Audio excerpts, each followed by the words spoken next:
The Margiela Tabi. It's a weird hoof shoe from 1988, which is now considered a contemporary design classic. How did we get here? The interesting thing about this design is that the lineage is not hundreds, but really thousands of years of design. So it begins with this wood sandal in 3000 BC in China. The oldest known Geta-style clogs are from the Liangzhu culture. This later travels to Japan in the late Heian period. The idea is pretty simple. We've got these two wooden stilts that elevate the wearer above water, above mud, and that keeps you separate and cleaner from the dirty ground. Initially, these were worn barefoot, but along the way, they developed socks to go with these shoes. And these socks to fit into these shoes had to be split as well. These socks were called Tabi socks, and this sock-shoe combo will continue on for more than 500 years. But this sock gains a second life. In 1922, the two brothers, the Ishibashi brothers, and they think of an idea. They apply vulcanized rubber to the bottom of the sock, and their invention is called the Jika Tabi. You still have the separation of the big toe and the lesser toes,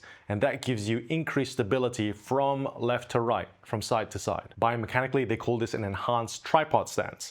Greater toe, lesser toe, heel. And this catches on. Farmers, construction workers, rickshaw drivers, they all adopt this as workwear. The sock now becomes an industrial shoe. And the next chapter of our story, believe it or not, is in Paris. We fast forward into the 1970s and Japanese designers start showing in Paris. Issey Miyake, Kenzo Takada, and in the 1980s, Rei Kawakubo and Yohji Yamamoto. And this cultural exchange goes the other way around too. In the mid-1980s, a financial consumer boom happens in Japan, which makes it the most lucrative luxury market. French maisons, high fashion labels, start traveling to Japan. They open boutiques, they start licensing in Japan, and designers start traveling in droves. They discover Japanese textiles, Japanese pattern making, Japanese denim. In summer 1988, Margiela's first women's wear show, the Tabi boot appears. In what is now considered an iconic fashion moment, models leave red hoof prints in paint down a white runway. No Western designer has ever really explored this silhouette, and that establishes and communicates Margiela's intention to be a subversive designer, to be a real curator of fascination. And now a Japanese industrial work shoe